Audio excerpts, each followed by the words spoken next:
You can't serve two masters. What does that mean? So the intention is to master thyself. And the self has many different elements. And so we have ego versus soul. We have dark versus light. We have shadow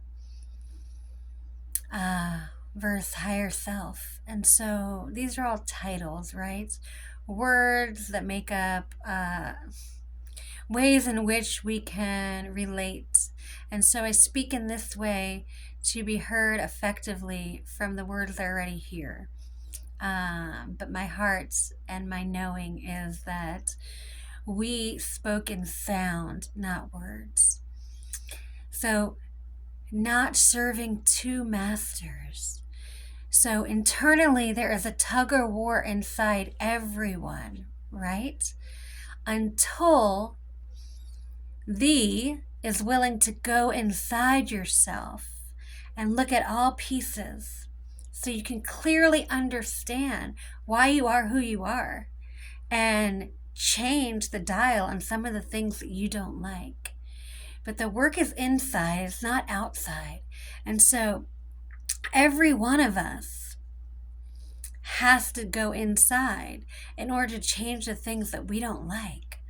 But we have to also have self-awareness to our patterns, to our behaviors, to the way we show up in the world in order to understand ourselves better so we can go in there more effectively and actually make a change, make a difference inside. So the inside can reflect the outside and vice versa. It's an ebb and a flow. And so if you're in a tug of war constantly with your old self and your new self, and it's a constant battle, right? So then it's time to get present and say, why can't I let go of those old ways? What is at the root of those behaviors, those patterns, those identities? Why am I so in bondage to these patterns that I don't like? Because if you don't like them and you're aware of them, you can have the courage to change them. But nobody can do it for you. You can only do it for yourself.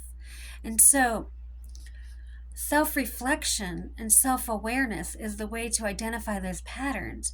If something is repeatedly showing up in your life and you're just bypassing, not really looking at it, just allowing it to keep persisting.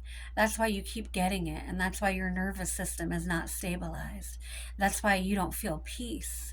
And if you feel it, it's just trickles of peace, not a constant flow, because you haven't found your way through the pain. All of it, right? And so there is a way to do it, but you only can decide when you're ready. Nobody can decide that for you. And so if you're struggling with wanting more or wanting better or wanting to feel different and you can't get there by yourself, then reach out to people that have done the work. And doesn't mean that they're better than you. Maybe they just have another way to navigate that they've already navigated, and maybe it will work for you, maybe